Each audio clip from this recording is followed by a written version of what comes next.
Annyeonghaseyo, July. Okay, this morning, I will give you pesos again for your allowance.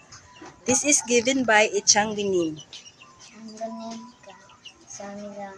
Okay, study hard. Bye-bye. Okay. Annyeonghaseyo, students. Annyeonghaseyo. Okay. Today, you will receive 50 pesos each for your allowance.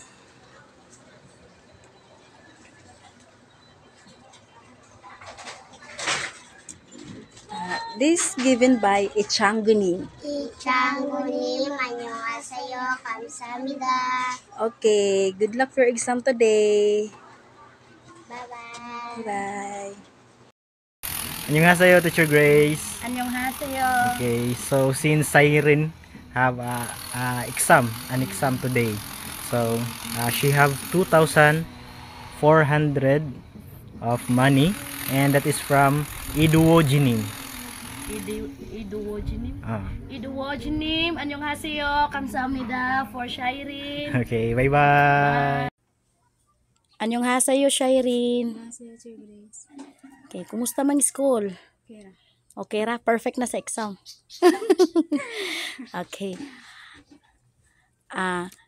Iduwojinim give you 2,400.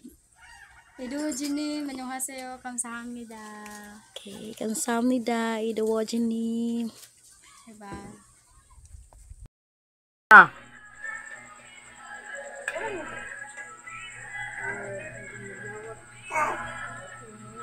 Smile.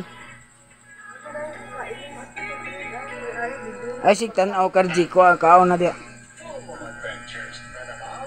Ako ipaduol lang kon sudan.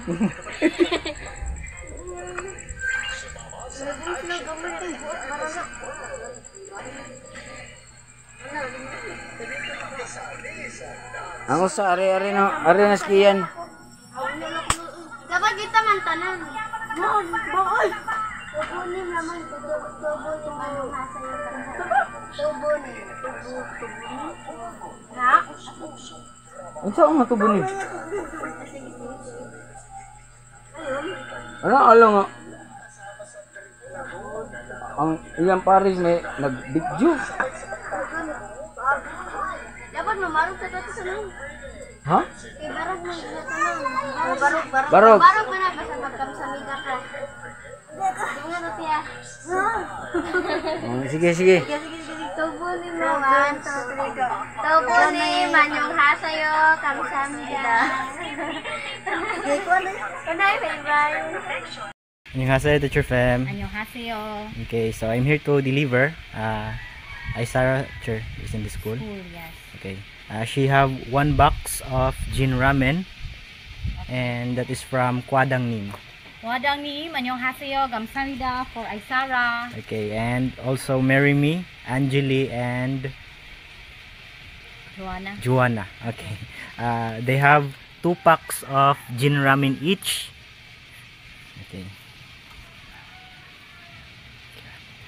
And also 200 pesos allowance each. And that is from We Paramnim. We Paramnim, annyeonghaseyo, kamsahamnida. Okay, bye-bye. Anas, Harmony. Okay. So, Ana, kay exam man karon no? Okay, exam. So, I'm done install the solar panel, which is nara diri sa imuhang gawas mainitan. Okay. And I'm here to change your power bank. Ang kana siya temporary raman to, ato kung giingon amo nang kwaon. Dayon among ilisdan og bag-o. Kaniya charger pod. Okay. So ato lang na siyang ikuan, ilisdan ya amo tong kwaon dayon ilis lang ni siya. Okay ra? Okay. So ato ni tangtangon ha. Utang na niya ko. Ayun lang okay. Kwaon. Dayon i-transfer ning kuan ng plastic.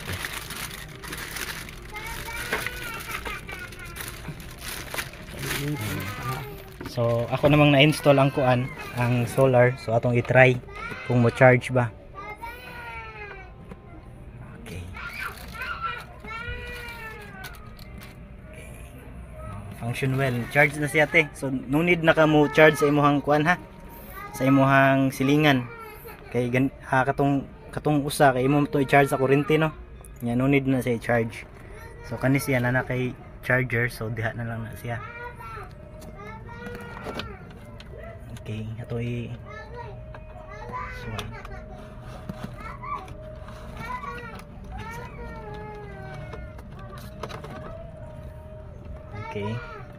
Ayun.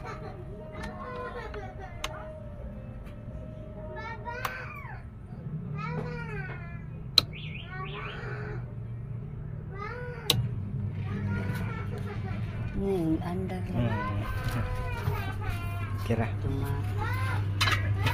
So, kabaw naman ka ma-operate no? Pag mo na lang ninimo siya. Dayon, pislito ninimo siya usa. Kay para mag-charge na lang na siya the whole day. Okay. Kani. Kana charger na niya. Nya kani. Dadon nimo. Ako ning dadon og kani. Okay. Okay, and that is from Amagetonim. Amagetonim. Okay, kamsahamnida. Bye bye. Okay, so I'm here to deliver the ramen for you and also for Jane. You have 1 box each from Iduojinim. Iduojinim, 안녕하세요. 감사합니다. Okay, and also Kiesha, she have 1 box of ramen. This, and that is from Aninonim. Aninonim, 안녕하세요. 감사합니다 for Kisha. Okay, and also for Tiny and Ayena. Okay, they have 2 packs of ramen each, and also they have 200 pesos allowance each, and that is from We Paramnim. We Paramnim, 안녕하세요. 감사합니다 for Ayena and Tiny. Okay, and Ichangunim gives for the study room at 2,000 worth of pizza and 500 pesos drinks for the study room party tonight. Okay. 이창구님, 안녕하세요. 감사합니다. Okay. Bye bye. That's all. Bye, 감사합니다. 안녕하세요, Desiree. 안녕하세요. My buntag name gives you 5 kilos of rice. Mayong buntag din. 안녕하세요. 감사합니다 for the rice. Bye. Annyeonghaseyo everyone. I'm with Samantha Uma. We're already here at local civil registrar at Lapu-Lapu City Hall to register Noji so we can get her birth certificate. Noji Uma is not cooperating, that's why I needed to ask help from Samantha Uma. Noji Uma said that it's hassle and tiring, and she said that if it's okay to have someone process Noji's birth certificate and just pay for her service fee. We already went to the birthing center where Noji Uma gave birth to Noji because we needed approved from the midwife who assisted Noji Uma when she gave birth to Noji. We need to prove that Noji was born there in that birthing center here in the Philippines. And the first time we went there, the midwife who assisted Noji Uma was not there. So we had to go back the next day. And we will wait for their advice, what we should do next, and what should we do if Noji Uma will not cooperate. So we'll update you with another video. Bye! Annyeonghaseyo everyone. So we're still here at Lapu-Lapu Civil Registrar, and I talked to the employee who is in charge with late registration, and these are the needed documents for us to be able to register NELG. He said that it must be the parent who will process the late registration because we need to register NELG first before we can get her birth certificate. If it's just following up with her birth certificate, then it's fine if we'll be the one to process it. However, since we need to register NELG first, it must be her mom or her parent who will process the registration, and there are also a lot of documents that needed. First, PSA negative result. We can get this document from the birthing center where NELG Oma gave birth.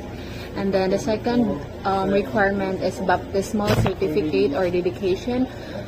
However, I think NELG was not baptized yet. And third requirement, school record form 137, and NELG's form 137 is in their province in Cagayan, and that record was just from her grade 1 and grade 2, first grade and second grade, and that's also the reason why NELG wasn't able to continue to study, because they weren't able to get her form 137 because it's far from here, it's in the province, and then her parent did not get her form 137. That's why NELG had to enroll in ALS. The fourth requirement is immunization record, and then NELG mom said that NELG was not immunized. And then another requirement is medical certificate. We can get this from the birthing center where NELG mom gave birth. And then another requirement, barangay certification. You can get this at barangay hall. And then ID of the parent. And then affidavit of two disinterested person for late registration, and affidavit using surname of father. Since NELG mom and her dad is not married, we need an affidavit using surname of father. And the employee here at Civil Registrar said that it must be the parent who will register their child, and then once the child is registered, then we can be the one to process her birth certificate. Yeah, thank you. We will update you, and bye for now.